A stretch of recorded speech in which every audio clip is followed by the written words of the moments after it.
Meus queridos, a paz do Senhor para todos. Salmo de número 78, versículos de 1 a 8, por favor. Escutai a minha lei, povo meu. Inclinai os ouvidos às palavras da minha boca.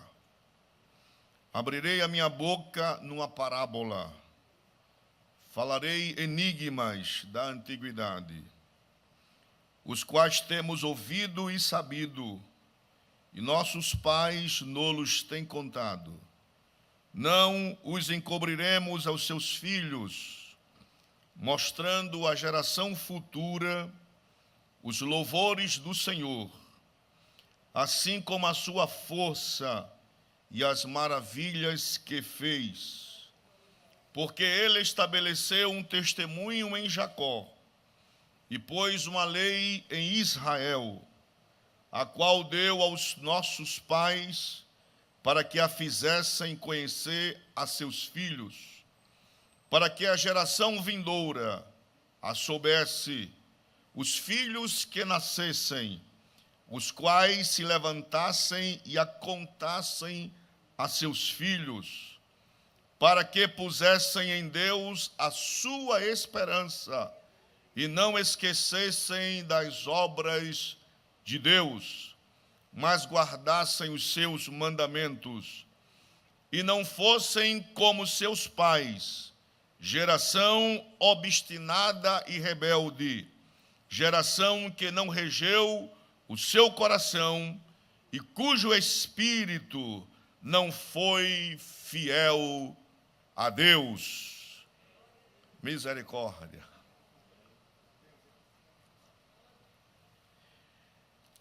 Meus queridos, este salmo, nas nossas Bíblias, consta como uma composição de Asaf, que está escrito logo aí na epígrafe Masquil de Asaf. Segundo a tradição judaica, estava falando aqui com o pastor Hermengardo, foi atribuído a Asaf, um cantor da casa do Senhor, 12 salmos. Os salmos 73 a 83 e depois o salmo de número 50. Então, este homem compôs de uma forma poética, mais assertiva, e o Salmo 78 é um salmo que conta a história, não de uma forma cronológica, desde a saída do Egito até o reinado davídico, um longo período da história. E ele vai pontuar a proporção que ele vai colocando os temas, ele vai trazendo nas reminiscências do povo eventos, situações em que o povo vivenciou. E, infelizmente, este povo que foi chamado, nomeado, abençoado, viraram as costas para Deus. O povo tornou-se disfuncional, rebelde, murmuradores, caluniadores, idólatras, coração empedernido diante de Deus, não obedeceram os preceitos, os mandamentos, os estatutos, a lei do Senhor, viraram as costas para Deus. Deus pediu que a lei fosse transmitida de geração a geração, para que os filhos aprendessem, para que os filhos dos filhos ouvissem, e que a trajetória, a construção histórica do povo de Israel fosse fundamentada, baseada, que o lastro da fé de Israel estivesse no Deus verdadeiro, que fez os céus e a terra, que fez os anjos, os arcanjos e querubim, que fez o sol, a lua e as estrelas, que criou as aves, os peixes e os homens. Um Deus que controla a natureza, que controla a história. Um Deus que faz maravilhas, que faz milagre, que tira a água da rocha, que abre o mar. O povo passa e canta, e o nome dele é glorificado.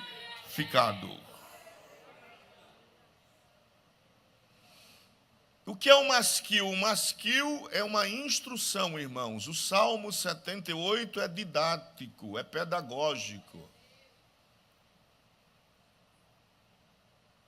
O salmista começa dizendo: escutai. Por que ele fala escutai a minha lei? Porque naquela época, irmão, poucas pessoas sabiam ler. E além do mais, o que era escrito era exíguo. Quase ninguém tinha nada para ler.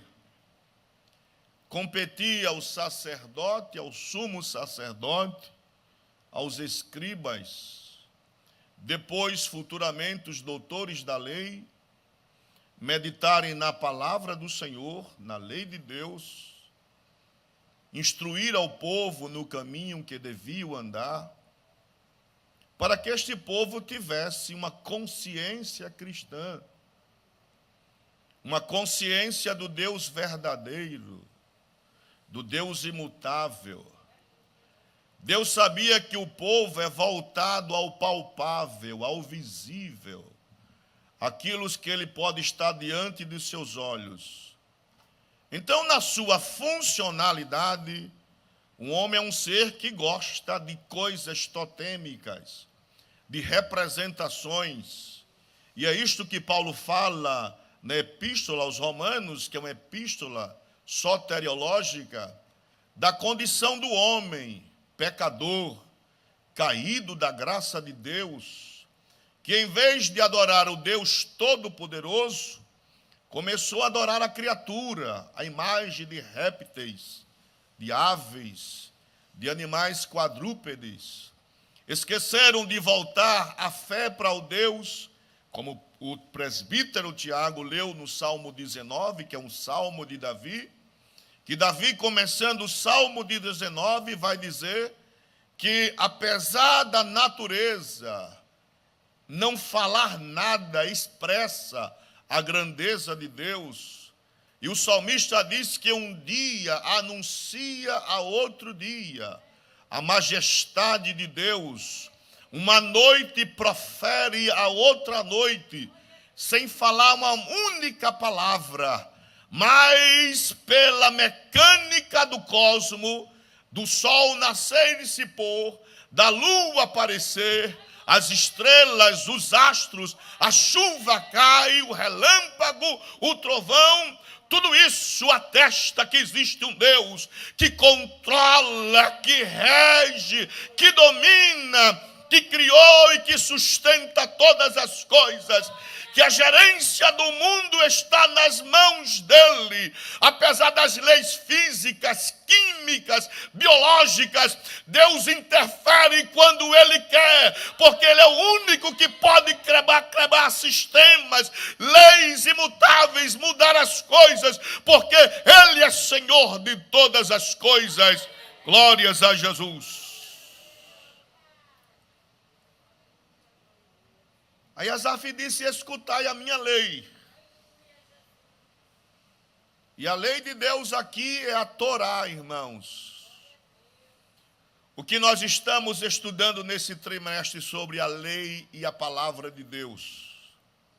Nós estamos estudando a composição da Bíblia, os seus escritores, a inspiração verbal e plenária.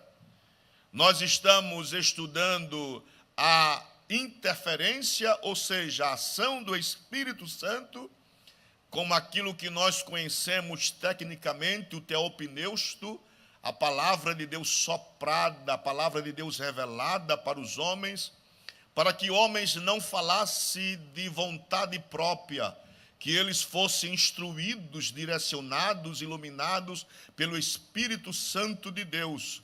Por isso que nós cremos na inspiração plenária da Bíblia. Nós cremos na Bíblia de Gênesis a Apocalipse. Cada letra, tudo que foi colocado, toda circunstância, situação, momento, figuras, tudo isso é inspirado por Deus. Por isso que nós pregamos a Bíblia, nós cremos na Bíblia, nós sustentamos a Bíblia, a gente luta pela Bíblia, a gente confia na Bíblia, a gente tem certeza que que a palavra de Deus é revelada conforme a vontade do Todo-Poderoso. Por isso que nós pregamos, por isso que nós cantamos, por isso que nós vimos ao culto, por isso que nós louvamos ao seu nome, por causa da palavra do Senhor nosso Deus. A lei de Deus, a Torá, os 5 livros da Bíblia, que na versão dos 70, no 3º século antes de Cristo, foi denominada Pentateuco, os 5 livros sagrados. A composição das escrituras judaicas, eles não têm o Novo Testamento, irmãos, eles só têm o Antigo Testamento. Então, na composição judaica, ele divide as escrituras dele em 3 classes ou 3 partes diferentes. A Torá, que é os 5 livros da Bíblia, o Neviim, que ele chama, são os profetas, e os Ketuvim, que são os escritos. Os salmos está inserido nos escritos. E este homem, Asaf, ele vai trazer a memória, irmãos, do povo de Israel, que Deus tanto colocou na mente do povo. Ensina aos vossos filhos, instrua a geração futura, fale das misericórdias do Senhor, fale dos milagres do Senhor. E Deus, além de falar, mandou escrever, porque se não escreve, o povo, irmão, não se lembra de Deus, não lê. Hoje nós estamos numa era abençoadíssima, nós temos Bíblia de estudo, nós temos Bíblia da vovó, nós temos Bíblia do obreiro, nós temos Bíblia do jovem, nós temos Bíblia do adolescente, nós temos Bíblia da criança, nós temos Bíblia de estudo, nós temos Bíblia cronológica, nós temos Bíblia palavra por palavra, nós temos chave bíblica. Então nós estamos cheios da palavra, mas um tempo que o povo está esquecendo de ler a palavra de Deus, o povo está sem fome da palavra, o povo está fastioso da palavra de Deus. Que o Espírito de Deus nos acorde, nos alerte, nos incomode, para que leiamos, meditemos na palavra, que nós comamos da palavra de Deus.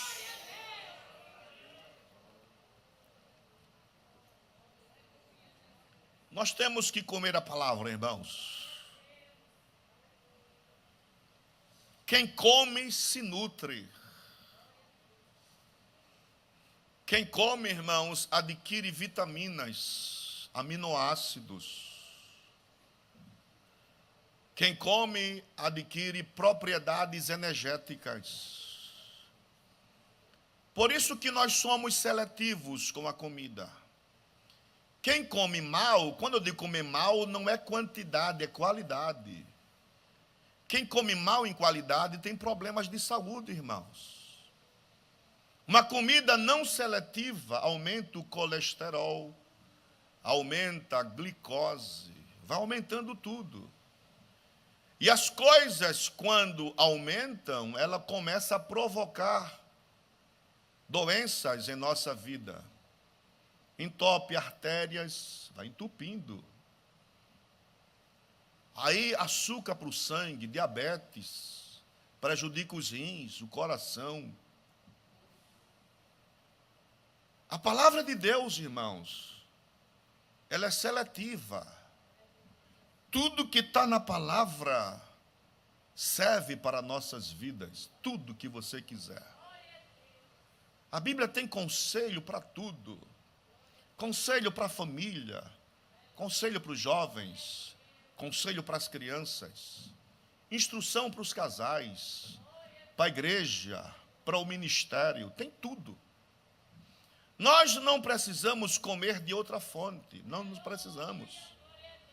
A gente estuda a teologia para compor vida à Bíblia, no sentido de vivência, para descobrirmos algumas coisas, aprendermos outras, a sistematizar outras, mas a Bíblia tem tudo, cardápio completo. A Bíblia é uma comida que edifica, que santifica, é uma comida que dá vida, uma comida que dá energia, robustez, uma comida que não prejudica a mente, o coração, nada. Isto aqui é vida, saúde, prosperidade, longevidade. Quem lê Bíblia, quem come Bíblia, vive bem, discerne aquilo que as pessoas não discernem, vê além daquilo que os outros não veem. Quem lê Bíblia vive melhor, tem uma família melhor, estrutura melhor, tem filhos melhores, trabalha melhor, é melhor crente. Quem lê Bíblia está diante da face do Todo-Poderoso. Quem lê Bíblia entende o que Deus quer falar. Quem lê Bíblia vê as coisas do futuro. Glórias a Jesus. Aí ele diz: escutai a minha lei, povo meu. Eu gosto da versão King James atualizada sobre Isaías capítulo 15, versículo 16. Uma versão que vai trazer todo o significado do que Asaf está falando. E a versão diz assim: quando a tua palavra foi encontrada, eu comi cada frase e as digeri em meu íntimo. Aleluia. Elas me nutrem dia após dia. São a minha satisfação e júbilo maior. Porquanto teu nome foi invocado sobre mim, isto é, pertenço a ti. Quem ama a Deus, ama a palavra. Quem ama a Deus, come esta palavra.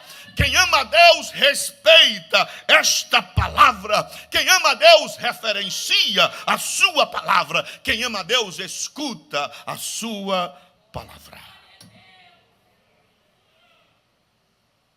Aí Asaf continua: inclinai os vossos ouvidos às palavras da minha boca. Por que Deus, irmãos, ele fala de forma específica para Israel? Porque Israel é um povo especial. Deuteronômio, capítulo 6, versículo 4 a 9. Veja o que diz a palavra do Senhor. Deuteronômio, capítulo 6, versículo 4 a 9. É Deus falando, instruindo aos pais, para que os pais ensinem as crianças. Porque as crianças irão crescer, elas terão uma nova geração, e tem que passar isto para a geração seguinte.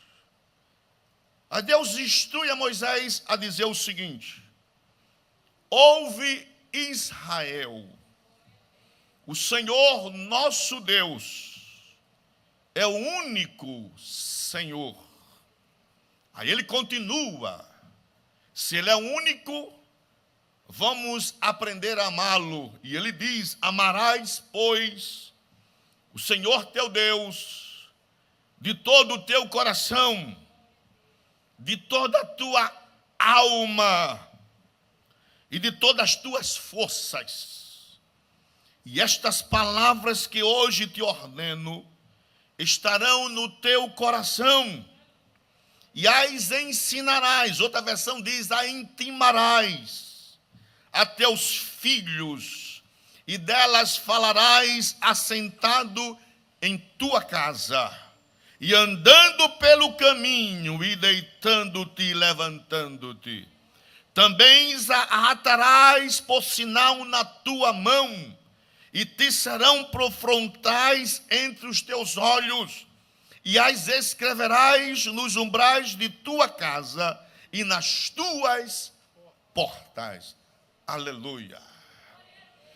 A família contemporânea não é igual à família do passado, irmãos. Eu sei que muitas famílias que aqui estão, eu tiro pela minha família. Meu pai trabalhava, minha mãe doméstica de casa. Meu pai chegava para o almoço perto de 12:30, 1 hora. a mesa era colocada. Ninguém senta na mesa enquanto o pai não chega. A mãe colocava, a gente queria pegar alguma coisa, a mãe não, ainda não, o pai não chegou. O pai chegava, tomava seu banho, sentava-se na mesa, na cabeça da mesa. E o pai agradecia a Deus pela alimentação. Isto não é coisa nossa, não. O Henri Daniel Hopes, escrevendo o seu livro, A Vida Diária nos Tempos de Jesus, ele diz que o judeu, é concepção judaica. O judeu diz que o pai de família é o sumo sacerdote do lar. Sua esposa, seus filhos, a congregação dele. A mesa é o altar de casa. Por quê? Porque ali é o centro que nutre a família fisicamente.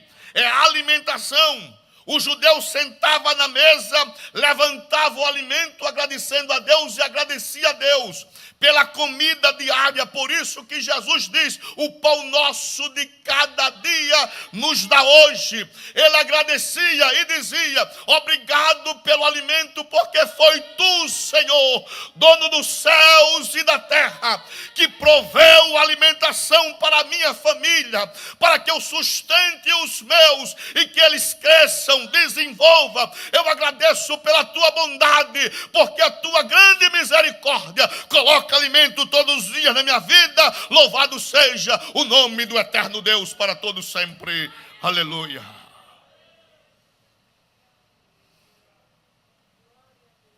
Aleluia. Provérbios capítulo 22, versículo 6. Há uma instrução de Deus para as crianças. Ensina a criança no caminho em que deve andar, e até quando crescer não se desviará dele. Um conselho prático, necessário. A família é responsável pelo desenvolvimento físico, psicológico e espiritual da criança, irmãos. É no lar que a criança aprende as coisas. Há um provérbio latino muito interessante. Não escole sed vitae dissimus. Não é para a vida, não é para a escola que nós aprendemos para a vida. Então, criar o menino no caminho que ele precisa andar é lei fundamental para a família. É interessante que 500 anos antes de Cristo, Pitágoras, que muita gente falava que Pitágoras era louco porque ouvia coisas que ninguém ouvia. Ele tem uma frase muito interessante: educai as crianças, e não será preciso punir os homens do amanhã. Nós estamos em uma bancarrota, por isso que a nova metodologia de hoje é atacar as crianças, é fundamentar nas crianças, no pensamento, uma concepção, irmãos, que não é cristã, não é ortodoxa, não é bíblica, para que a criança, vislumbrando o amanhã, ela cresça acreditando e defendendo essas coisas loucas. Isso é uma coisa que acontece e as pessoas lá fora, de forma sorrateira, não percebem essas coisas. Eu estava lendo o pastor Mengado, e o senhor é da área do direito, sabe muito bem disso, a teoria da janela quebrada. 1982, um cientista político e um psicólogo criminalista, eles falaram o seguinte, para fazer com que o sistema jurídico dos Estados Unidos, para frear o crime, eles criaram a teoria da janela quebrada. E o que é que eles dizem? Ora, se numa casa tiver uma janela quebrada e o dono dela não conserta, quem passa na rua acha que ele não está nem aí com isso. E alguém pode atirar pedra na outra janela. E vai quebrando janela por janela. E ele diz, ou nós freamos a primeira janela que quebrou, ou do contrário nós teremos toda a janela quebrada. A Bíblia, irmãos, não é teoria. A Bíblia é uma fundamentação. A Bíblia, ela começa a consertar as nas coisas pequenas, para que as coisas não cresçam e danifiquem o mundo. Nós precisamos urgentemente defender a nossa família, as nossas crianças, a nosso lar, para que o nome do Eterno seja glorificado. Glória a Jesus. Vamos aprender com a história, irmãos. O que Asaf está dizendo, aprendam com a história, aprendam com o passado. Existe um filósofo famoso alemão, Hegel, e ele vai dizer o seguinte: é bom a gente fazer os comparativos, porque a gente vai vendo os extremos. E ele vai dizer: a única coisa que aprendemos com a história é que dela nada aprendemos. Veja que coisa louca. Ele vai dizer: nós não aprendemos nada com a história passa e não fica nada. Mas existe outro teórico, outro filósofo chamado George Santayana. E Santayana vai dizer: quem não aprende com o passado está fadado, condenado a repeti-lo outra vez. Asaf está dizendo: nós precisamos aprender com os erros do passado, para nós não errarmos mais diante de Deus. Versículo 2.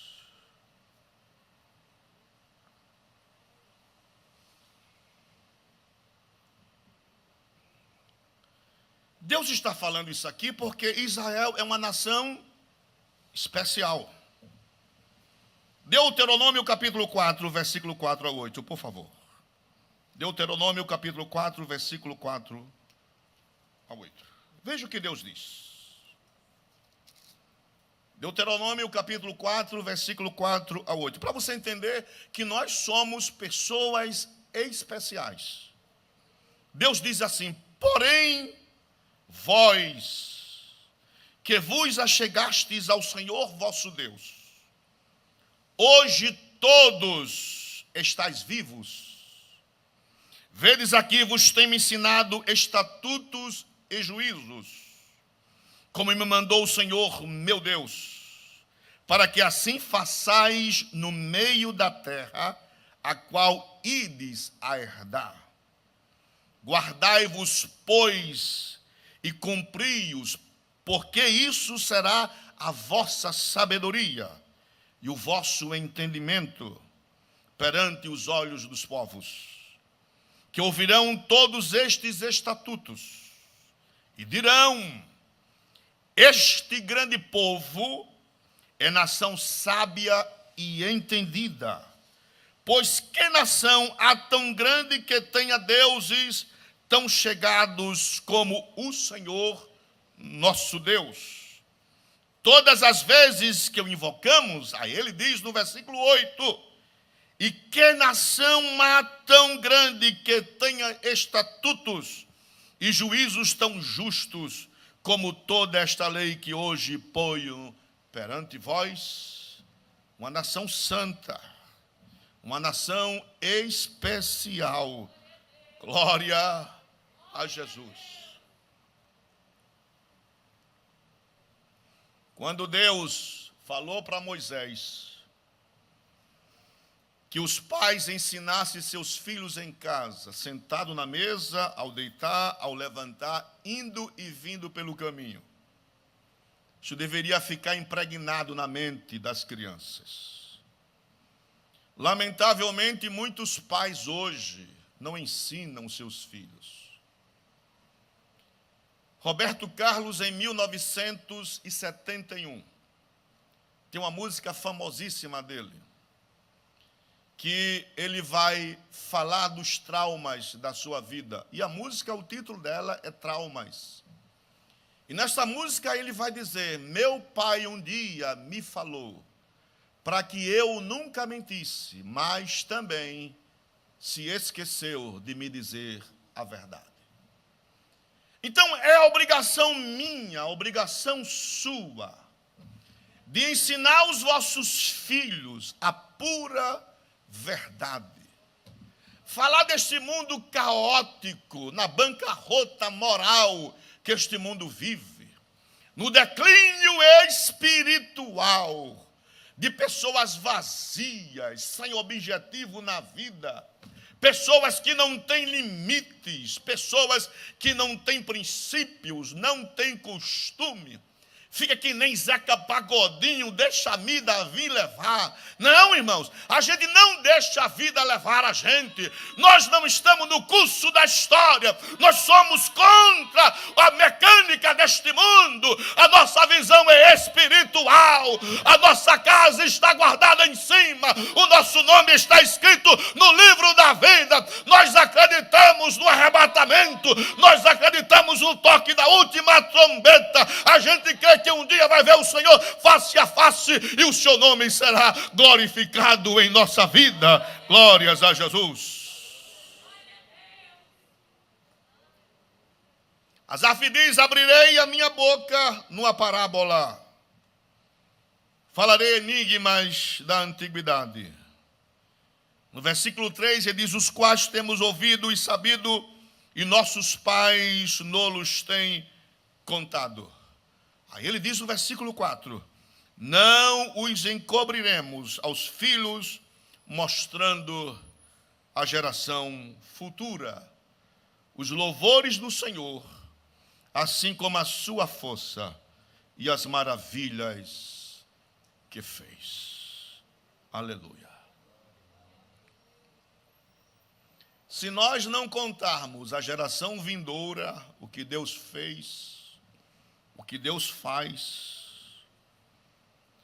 nós teremos uma geração fraca, falida, defeituosa, que vão inventar sistemas, vão criar cultos particulares, levantarão homens desprovidos do Espírito Santo de Deus, trocarão a Bíblia por genealogias, por ficções, por contos, por coisas que não edificam. Irão contar histórias, fábulas, irão criar muitas coisas e vão esquecer da palavra de Deus. Mas se esta geração transmitir para a próxima geração, nós teremos uma geração edificada, uma geração forte, uma geração poderosa, uma geração cheia do Espírito Santo de Deus, que quando abrir a sua boca é Deus falando, é Deus bradando na terra, é o pecador ouvindo e se entregando aos pés de Jesus, é a nação percebendo que existe algo diferente na casa do Senhor, como diz o hino, é o mundo indo por aí, mas a igreja está de pé. Nós precisamos manter a palavra de Deus. Então nesta noite levante a sua Bíblia e glorifique a Deus pela palavra de Deus. Aleluia. Que bom foi ouvir. Eu conversei com a irmã Alexandra, que é a esposa do presbítero Tiago, e ela me falou, depois do trabalho, que a filha dela disse: olha, o Espírito Santo veio, entrou em mim, e eu comecei a falar línguas dos anjos. Que coisa boa, que coisa bonita.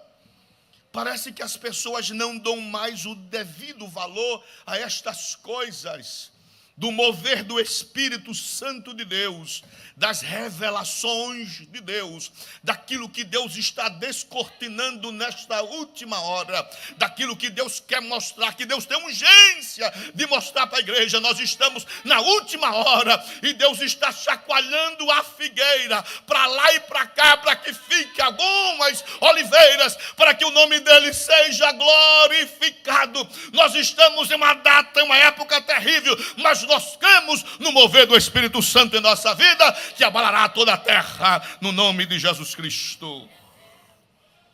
Versículo 5. Porque ele estabeleceu um testemunho em Jacó, e pôs uma lei em Israel, a qual deu aos nossos pais, para que a fizessem conhecer a seus filhos. A lei do Senhor é boa, irmãos. A lei do Senhor, ela é bálsamo para nossas vidas.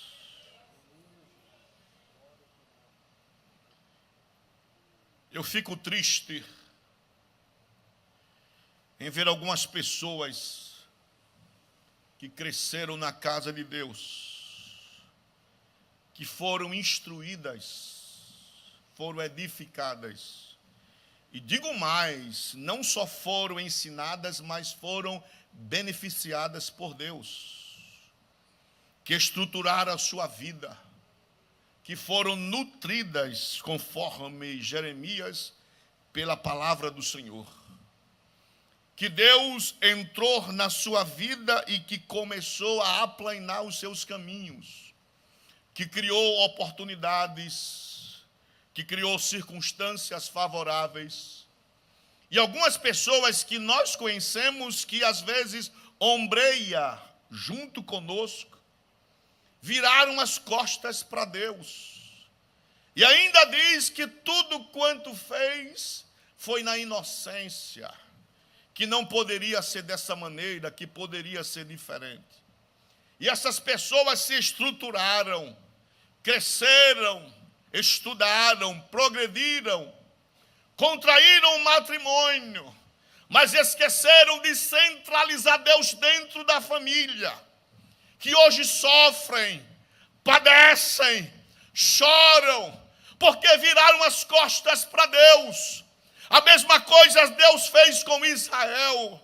Ele disse ao profeta Ezequiel, como uma criança que nasce no parto, e que ele banhou com sal, cuidou dele para matar as bactérias, que viu Israel como uma criança informe ainda, que foi parida pela sua mãe e que cresceu, e como cresce, ficou adolescente e foi criando as suas formas geométricas, mas depois que cresce, se avoluma, depois que é abençoada, vira as costas para Deus. Aí Deus disse, eu tenho algo contra este povo, glórias a Jesus, que me deixaram, cavaram cisternas rotas, que não vertem água, que não segura nada. Por quê? Porque desprezaram ao Todo-Poderoso. Mas que nesta noite a voz do Espírito Santo brade nas famílias, nas nossas vidas, para que a centralidade nossa seja a pessoa de Cristo e que o nome dele seja glorificado em nossa vida. Glórias a Jesus. Versículo 6. Para que a geração vindoura a soubesse. Os filhos que nascessem, os quais se levantassem e a contassem a seus filhos, para que pusessem em Deus a sua esperança.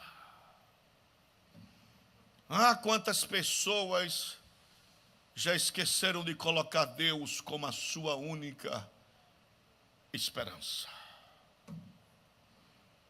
Que confia no braço forte, na força do seu poder, que confia no seu intelecto, que cresceu, avolumou-se, deixou a esperança de lado de Deus, que confia no seu nome, que confia no seu cabedal, que desprezaram a Deus. Mas essas pessoas se esquecem que alguma coisa que vem acontecer, logo elas recorrem a Deus. Nesta pandemia foi pedido de oração para todo lado, de pessoas da igreja e fora da igreja. Mas logo se esquecem de Deus. Parece que as coisas são vãs, que Deus não fez nada. A nossa esperança não está naquilo que nós temos, que possuímos.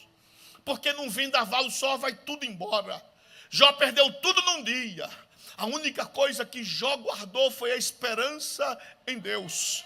Ele disse, eu sei que meu Redentor vive e que por fim ele vai se levantar.